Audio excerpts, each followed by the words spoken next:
Morning every student. हम हमारा जो टॉपिक चल रहा था वो था टेंस। टेंस में हम पढ़ रहे थे पास्ट टेंस। टेंस में हम पढ़ रहे थे पास्ट टेंस। पास्ट टेंस का हमारा तीसरा पार्ट चल रहा था। तीसरा पार्ट कौन सा है, तीसरा भाग कौन सा है? Past perfect tense. Past perfect tense ये चल रहा है। हमने दो भागों का अध्ययन कर लिया, पास्ट सिंपल का और पास्ट कंटिन्यूअस का। तीसरा भाग है पास्ट परफेक्ट। शुरुआत में हम देखेंगे इसकी हिंदी पहचान।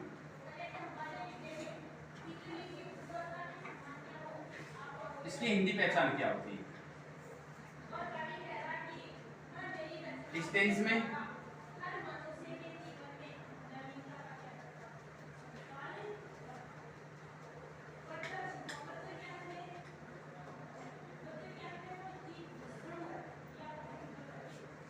हिंदी वाक्यों के अंत में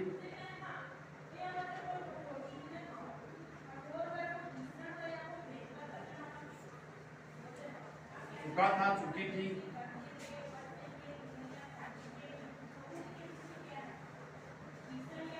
चुके थे तथा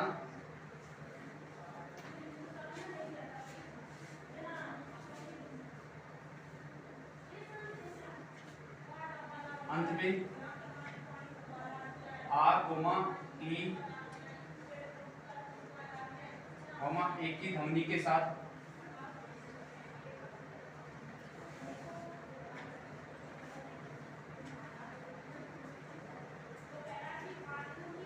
आ कोमा थी कोमा थे आते हैं। ये क्या रहता है इस टेंस में? हिंदी वाक्यों के अंत में क्या आता है? चुका था, चुकी थी, चुके थे तथा अंत में क्या आता है? आ कोमा ई कोमा एक ही ध्वनि के साथ था कोमा थी कोमा थे आते हैं। उसके बाद में आती है इसकी एडवर्ब। एडवर्ब ज्यादातर इसमें प्रयुक्त होने वाली एडवर्ब होती है, वो होती है बिफोर और आफ्टर। बिफोर और आफ्टर का सबसे ज्यादा प्रयोग कि कौन से टेंस में किया जाता है? पास्ट परफेक्ट टेंस में किया जाता है। फिर आती है हेल्पिंग वर्ब। हेल्पिंग वर्ब कौन सी प्रयुक्त होती है वो देखो इस टेंस में।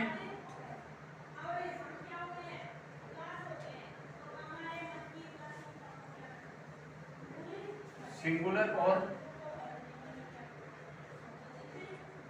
प्लूरल सब्जेक्ट के साथ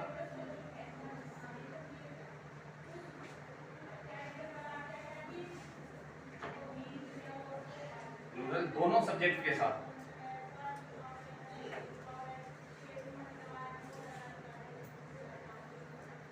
हेड हेल्पिंग वर्ब का प्रयोग किया जाता है।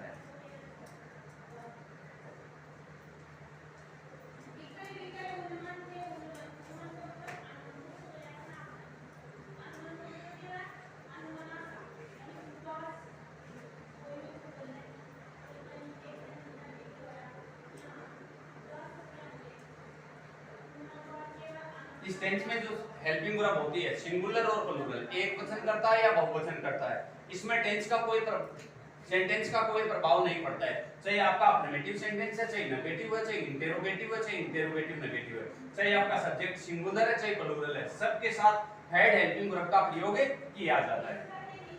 अगला है मेन वर्ब।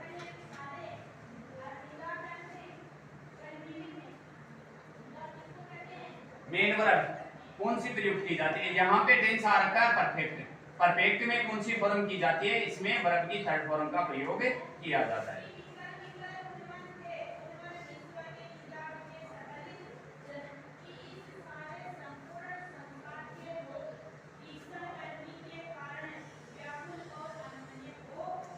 इसमें कौन सी फॉर्म का प्रयोग किया जाता है? थर्ड फॉर्म का प्रयोग किया जाता है। आगे देखो इसमें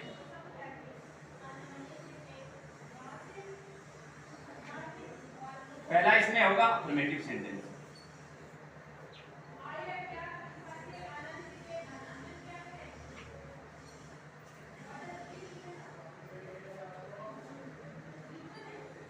अफर्मेटिव सेंटेंस अफर्मेटिव सेंटेंस में क्या होता है वो देखो, शुरुआत में हम देखते हैं इसकी हिंदी पहचान, वो है चुका था, चुकी थी, चुके थे, तथा अंत में आ कोमा ई कोमा एक ही ध्वनि के साथ था कोमा थी कोमा थे आते हैं। तो इसकी एडवर्ब होती है वो होती है बिफोर और आफ्टर, और उसके बाद में आती है इसकी हेल्पिंग वर्ब, चाहे आपका सब्जेक्ट है वो सिंगुलर है चाहे प्लूरल है, चाहे आपका सेंटेंस अफर्मेटिव है, नेगेटिव है, इंटरोगेटिव है, इंटरोगेटिव नेगेटिव है, सबके साथ वर्ब हेल्पिंग वर्ब है वो हेड का प्रयोग किया जाता है। उसके बाद में वर्ब है, तो वर्ब का मैंने आपको ट्रिक बताया था कि यदि जहां पे भी परफेक्ट टेंस आ रहा है, चाहे प्रेजेंट का परफेक्ट है, पास्ट का परफेक्ट है, चाहे फ्यूचर का परफेक्ट है, सभी में वर्ब की थर्ड फॉर्म का प्रयोग किया जाता है। कंटीन्यूअस है तो वर्ब की फर्स्ट फॉर्म प्लस आईएनजी। तो हम कौन सा पढ़ रहे हैं, पास्ट परफेक्ट टेंस, तो पास्ट परफेक्ट टेंस में क्या होता है, वर्ब की थर्ड फॉर्म का प्रयोग किया जाता है। उसके बाद में आता है अफर्मेटिव सेंटेंस। अफर्मेटिव सेंटेंस में देखो सेंटेंस के शुरुआत में आता है सब्जेक्ट, उसके बाद में आता है हेल्पिंग वर्ब हेड, उसके बाद में वर्ब की थर्ड फॉर्म, उसके बाद में ऑब्जेक्ट। ये क्या रहता है, subject plus head plus verb की थर्ड फॉर्म प्लस ऑब्जेक्ट, ये इसका पैटर्न रहता है। तो सेंटेंस बनाएंगे तो वो होगा वह घर पहुंच चुका था, वह घर पहुंच चुका था।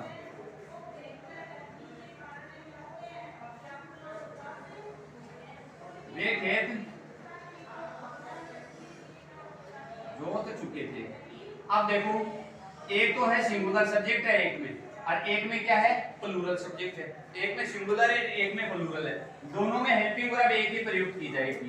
पहला देखो वह खेत घर पहुंच चुका था, तो क्या होगा, वह घर पहुंच चुका था, तो यहाँ पे सब्जेक्ट हो गया ही, ठीक है, बाद में हेड हेल्पिंग वर्ब, पहुंचने को बोलते हैं reach,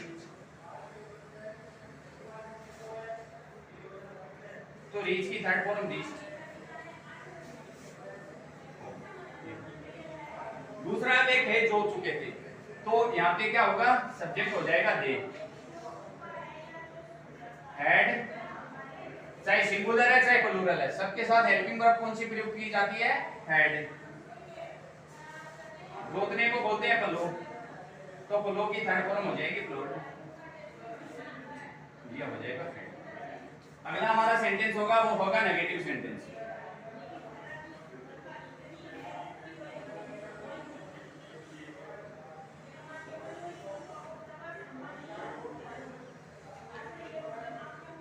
negative sentence, negative sentence में क्या आएगा, वो सेंटेंस के शुरुआत में सब्जेक्ट आएगा, उसके बाद में हेल्पिंग वर्ब हेड, उसके बाद में नेगेटिव अदर नोट, उसके बाद में वर्ब की थर्ड फॉर्म, उसके बाद में आएगा ऑब्जेक्ट। ये इसका सेंटेंस पैटर्न रहता है। इसको बोला जाता है असर्टिव सेंटेंस। कल भी मैंने आपको बताया था असर्टिव सेंटेंस के दो पार्ट होते हैं, एक होता है अफर्मेटिव, एक होता है नेगेटिव। अफर्मेटिव और नेगेटिव का पैटर्न लगभग समान रहता है। नेगेटिव में क्या होता है, हेल्पिंग वर्ब के तुरंत बाद में नोट का प्रयोग आता है, और इसमें क्या होता है, नोट का प्रयोग नहीं आता है। इसमें यह समानता होती है। अब देखो वाक्य देखो,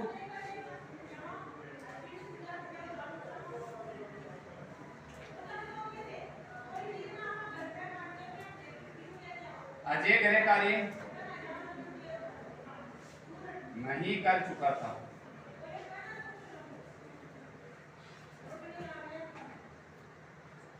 अजय गृह कार्य नहीं कर चुका था। दूसरा सेंटेंस,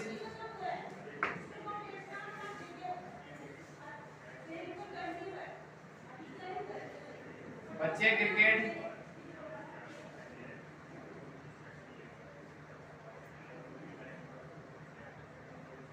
नहीं खेल चुके थे। एक में सब्जेक्ट सिंगुलर है, एक में प्लूरल है। पहला सेंटेंस है अजय गृह कार्य नहीं कर चुका था, तो अजय सब्जेक्ट आ गया, उसके बाद में हेड का प्रयोग, उसके बाद में नोट का प्रयोग। वर्ब है, वर्ब क्या है, करना, करने को इंग्लिश में बोला जाता है डू। डू की थर्ड फॉर्म होती है done, do second form did, third form done, ING form doing, doing, और ऑब्जेक्ट क्या है, होमवर्क।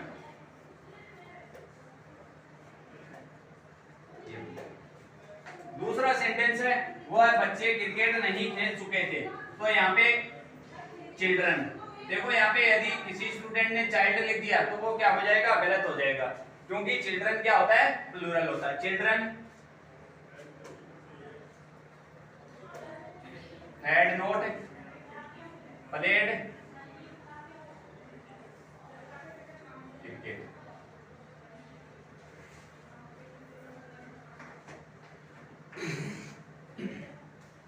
क्या रहता है इस टेंस में, जो हेल्पिंग वर्ब होती है उस पे सब्जेक्ट का प्रभाव नहीं पड़ता है, चाहे सब्जेक्ट सिंगुलर है चाहे प्लूरल है, सबके साथ किसका प्रयोग किया जाता है, हैड का प्रयोग किया जाता है। क्योंकि हमने जो टेंस पढ़ा था पास्ट कंटीन्यूअस, उस पे सब्जेक्ट का प्रभाव पड़ रहा था, सिंगुलर है तो वॉज का प्रयोग करो, प्लूरल है तो वर का प्रयोग करो। लेकिन इसमें क्या रहता है, एक ही हेल्पिंग वर्ब का प्रयोग किया जाता है। अगला सेंटेंस है वो है इंटरोगेटिव।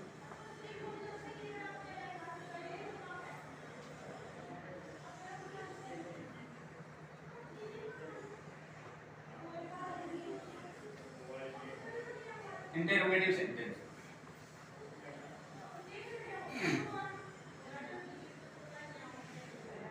शुरुआत में हेल्पिंग वर्ब, उसके बाद में सब्जेक्ट,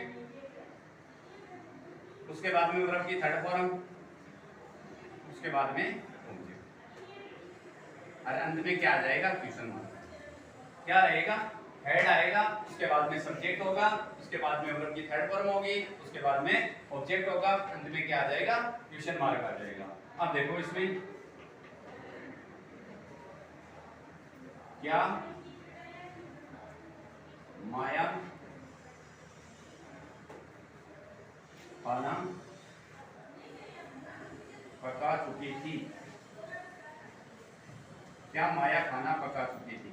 दूसरा सेंटेंस है क्या तुम कार खरीद चुके थे,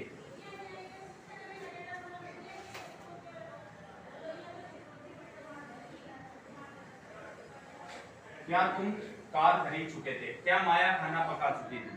तो हेड सेंटेंस के शुरुआत में आएगा, हेल्पिंग वर्ब है, इंटरोगेटिव सेंटेंस है, हेल्पिंग वर्ब सेंटेंस के शुरुआत में आती है। उसके बाद में सब्जेक्ट क्या है, माया,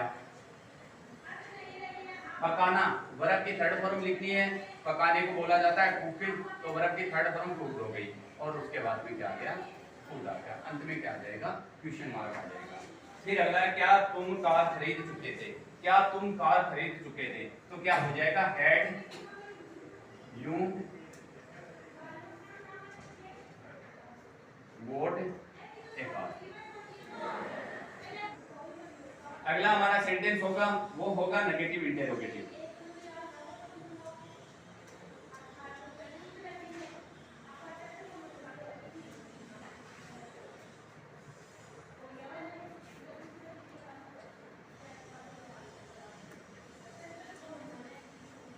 negative interrogative sentence, negative interrogative sentence वही इंटरोगेटिव की तरह इसका सेंटेंस स्ट्रक्चर होता है, बदलाव इतना होता है, इसमें क्या आ रखा है, फर्स्ट में नेगेटिव आ रखा है, तो इसका मतलब इंटरोगेटिव की तरह ही होता है, लेकिन इस सेंटेंस को क्या बनाना पड़ता है, नेगेटिव बनाना पड़ता है। तो नेगेटिव बनाएंगे तो सब्जेक्ट के बाद में नोट का प्रयोग आ जाएगा, तो ये सेंटेंस क्या बन जाएगा, नेगेटिव इंटरोगेटिव बन जाएगा।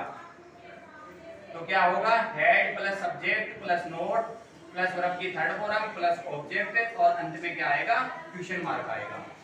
यदि हम इसका इंटरोगेटिव में जाते हैं तो इंटरोगेटिव का सेंटेंस स्ट्रक्चर क्या होता है, head plus subject plus note plus verb की थर्ड, सॉरी इंटरोगेटिव में होगा head plus subject plus verb की थर्ड फॉर्म प्लस ऑब्जेक्ट, और यह है नेगेटिव इंटरोगेटिव।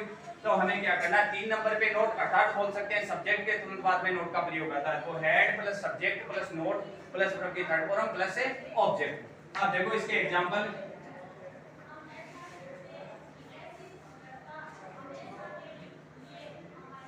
क्या राधा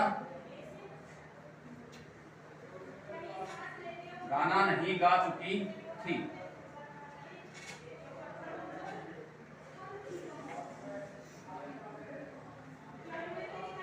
क्या राधा गाना नहीं गा चुकी थी।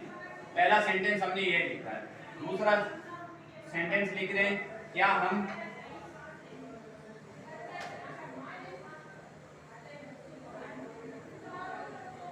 टेंस नहीं सीख चुके थे।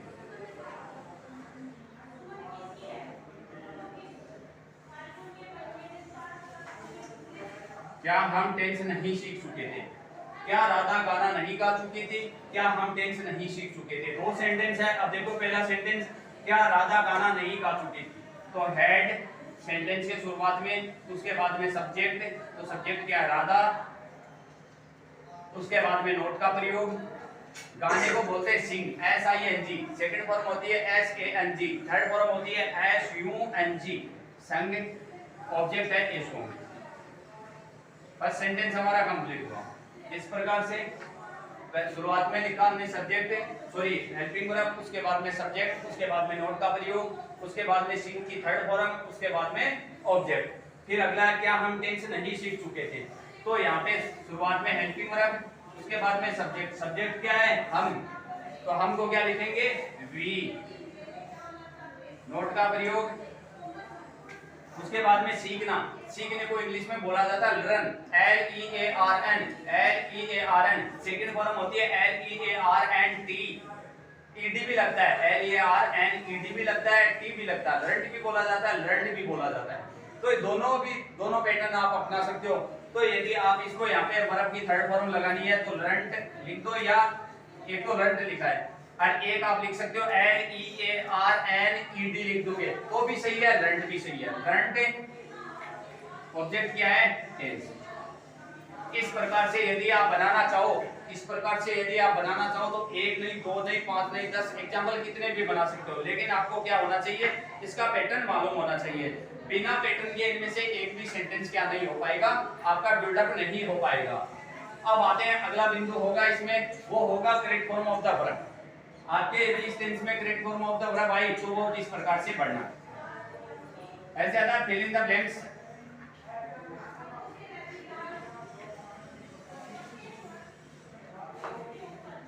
Correct form of the verb.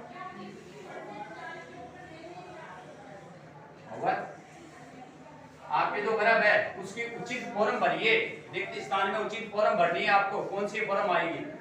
अब यदि आपको पढ़ना है, हम पढ़ रहे हैं पास्ट परफेक्ट टेंस। कौन सा टेंस पढ़ रहे हैं? Past perfect tense. इसमें एक गोल्डन नियम होता है, वो होता है, देखो मैं आपको बता दूं, एपी और बीएस। ये बात ध्यान में रखना, एपी नियम चलता है, एपी बीएस। ये आपके 10th क्लास में भी चलेगा, एपी बीएस का नियम, क्योंकि जो जहां पे भी 11th में भी चलेगा, क्योंकि ये जब हम टेंस सीखेंगे तो हमें पास्ट परफेक्ट टेंस सीखना पड़ेगा। पास्ट परफेक्ट टेंस में सबसे कारगर बिंदु होता है वो ये होता है correct form of the verb. इसमें से आपके एग्जाम में चाहे 9th में मानो 10th में मानो, इसकी पॉसिबिलिटी रहती है 100%। मतलब एक एग्जांपल तो आना निश्चित बात है, एक एग्जांपल तो आपके पास्ट परफेक्ट का करना पड़ेगा, और वो आएगा एपी या बीएस का।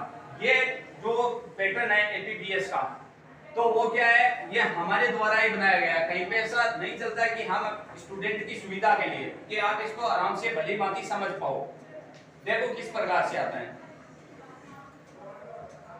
शुरुआत में पढ़ते हैं एपी का नियम। एपी का नियम क्या होता है? ए का मतलब क्या होता है, पी का मतलब क्या होता है, ये बता दूंगा। एक ऐसा पैटर्न आएगा जिसमें ए का मतलब होगा आफ्टर। ए का मतलब क्या होगा? मैंने इसकी दो एडवर्ब लिखाई है, एक तो लिखाई है आफ्टर, एक लिखाई है बिफोर। तो एक में तो लिखा है एपी, ए का मतलब क्या होगा? आफ्टर। बी का मतलब क्या होगा? बिफोर होगा। मतलब दोनों एडवर्ब से रिलेटेड है। इसका पैटर्न एपी का जो पैटर्न आएगा वो इस प्रकार से आएगा। देखो पहले आएगा पास्ट सिंपल, फिर आएगा आफ्टर, फिर आएगा पास्ट परफेक्ट।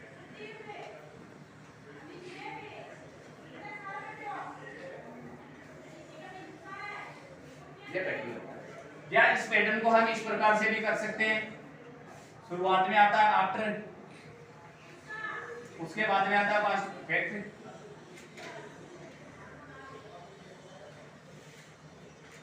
उसके बाद में आता है past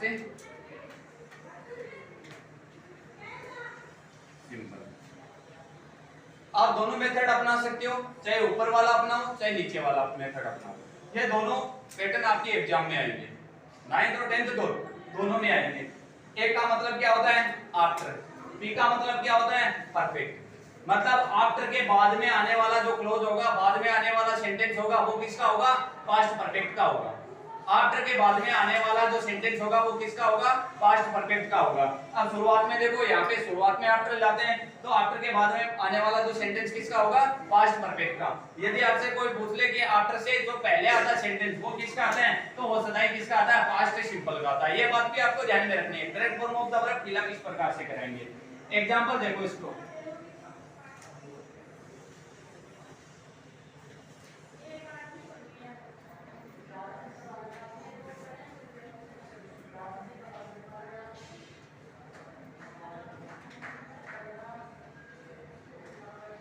The doctor came after the patient had died। ये एग्जाम्पल है। इसका यदि उल्टा लिखना चाहें तो वो इस प्रकार से लिखा जाता है, द पेशेंट बोलिए after the patient had died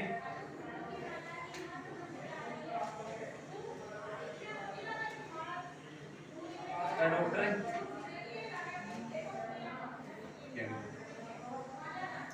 इसको हम इस प्रकार से लिखेंगे। आपके एग्जाम में किस तरीके से आएगा, आपके एग्जाम में इस तरीके से आ सकता है। देखो द डॉक्टर, ये खाली स्थान आ रखा है, यहाँ पे वर्ब की फर्स्ट फॉर्म है। ब्रैकेट में सदाई क्या आती है, वर्ब की फर्स्ट फॉर्म जी भी आती है, ये बात ध्यान में रखना। उसके बाद में आफ्टर द पेशेंट, उसके बाद में ये ब्लैंक आता है, उसके बाद में लाइट, ये वर्ब की फर्स्ट फॉर्म। इस प्रकार से आती है एग्जाम में। अब आपको देखना है कि हमें सर ने क्या बताया कि आफ्टर के बाद वाला क्लोज वो तो पास्ट परफेक्ट का आता है। एपी का नियम बनता है, आफ्टर के बाद वाला क्लोज किसका आता है, पास्ट परफेक्ट का, और आफ्टर से पहले वाला किसका आता है, पास्ट सिंपल का। अब ये देखो, यदि जो स्टूडेंट इनको लर्न कर रहा है वो आराम से कर पाएगा। यदि ये नियम ध्यान में है तो क्या आएगा, कम आ रखा है, मतलब इसमें हमें बताया गया पास्ट सिंपल भरा जाएगा। तो पास्ट सिंपल जो ही भरेंगे, पास्ट सिंपल का अफर्मेटिव सेंटेंस है, पास्ट सिंपल के अफर्मेटिव सेंटेंस में क्या लगती है, वर्ब की सेकंड फॉर्म लगती है, तो इसका मतलब यहाँ पे कम की सेकंड फॉर्म केम होगी। दूसरा, आफ्टर के बाद में क्या आता है, पास्ट परफेक्ट का आता है। पास्ट परफेक्ट में क्या लगता है, हेड प्लस वर्ब की थर्ड फॉर्म। पास्ट परफेक्ट में हेल्पिंग वर्ब हेड का प्रयोग किया जाता है और वर्ब की थर्ड फॉर्म का प्रयोग किया जाता है। तो यहाँ पे हेड और वर्ब की थर्ड फॉर्म, डाइड की थर्ड फॉर्म हो गई डाइड। इस प्रकार से आएगा आपके एग्जाम में और आपको इसी पैटर्न के आधार पे करना होगा। अगला हमारा पैटर्न होगा वो होगा बीएस।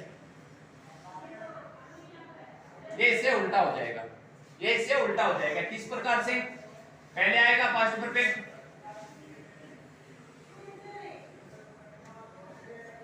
फिर plus before plus past simple. ये पैटर्न है। बी का मतलब है बिफोर, एस का मतलब सिंपल।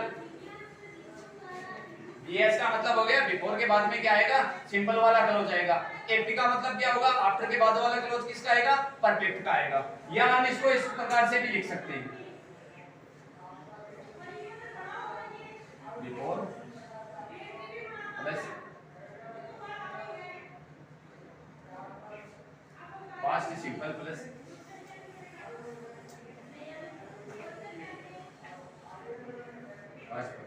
ये पैटर्न भी लिख सकते हैं। तो हम करना चाहें तो दोनों पैटर्न के आधार पे कर सकते हैं। पहला पैटर्न होगा पास्ट परफेक्ट, उसके बाद में बिफोर, उसके बाद में पास्ट सिंपल। दूसरा पैटर्न होगा before plus past simple plus से पास्ट परफेक्ट। एग्जांपल देखो,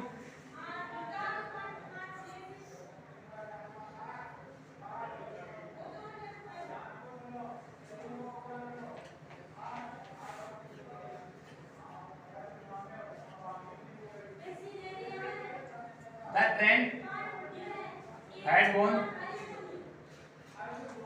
before I reached the station। आप पैटर्न मिलान कर लेना, आपके पैटर्न के अकॉर्डिंग लिख रहा हूं मैं। आपके पैटर्न ऊपर पैटर्न लिखा उसके अकॉर्डिंग है। यदि इसको इस प्रकार से भी लिख सकते हैं, before I reached the station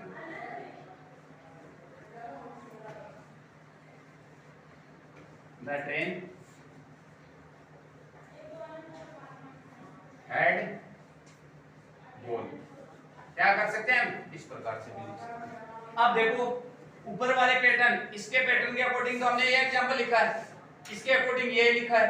अब देखो पहले क्या आता है, पास्ट परफेक्ट, पहले क्या आया हुआ है, पास्ट परफेक्ट। इसमें देखो हेड प्लस वर्ब की थर्ड फॉर्म, ये कौन से टेंस में लगता है, ये पास्ट परफेक्ट में लगता है। पास्ट परफेक्ट के अलावा कहीं पे भी नहीं लगता है, हेड प्लस वर्ब की थर्ड फॉर्म पास्ट परफेक्ट में लगता है, तो इसका मतलब ये पास्ट परफेक्ट हो गया। फिर आ रहा है बिफोर, तो ये बिफोर का यूज। फिर आ रहा है पास्ट सिंपल, पास्ट सिंपल में देखो ये रीच्ड आ रखा है, REACHED, रीच यानी पहुंचना, ये वर्ब की फर्स्ट फॉर्म होती है, और ये वर्ब की सेकंड फॉर्म होती है रीच। ये क्या होती है, वर्ब की सेकंड फॉर्म। पास्ट सिंपल का अफर्मेटिव सेंटेंस होगा, पास्ट सिंपल का अफर्मेटिव सेंटेंस होगा, उसमें क्या किया जाता है, वर्ब की सेकंड फॉर्म का प्रयोग किया जाता है। तो ये देखो ऊपर वाले पैटर्न के आधार पे। अब नीचे वाले पैटर्न में क्या रखा, बिफोर पहले, तो ये रहा बिफोर पहले, उसके बाद में पास्ट सिंपल, तो ये रहा पास्ट सिंपल, और ये पास्ट परफेक्ट, तो ये है पास्ट परफेक्ट। इस प्रकार से ये है एपीबीएस का नियम, और इस नियम के अकॉर्डिंग ही हमें करना होगा। यदि हम इस नियम के अकॉर्डिंग नहीं कर पाए तो हमारे सेंटेंस क्या माने जाएंगे, गलत माने जाएंगे।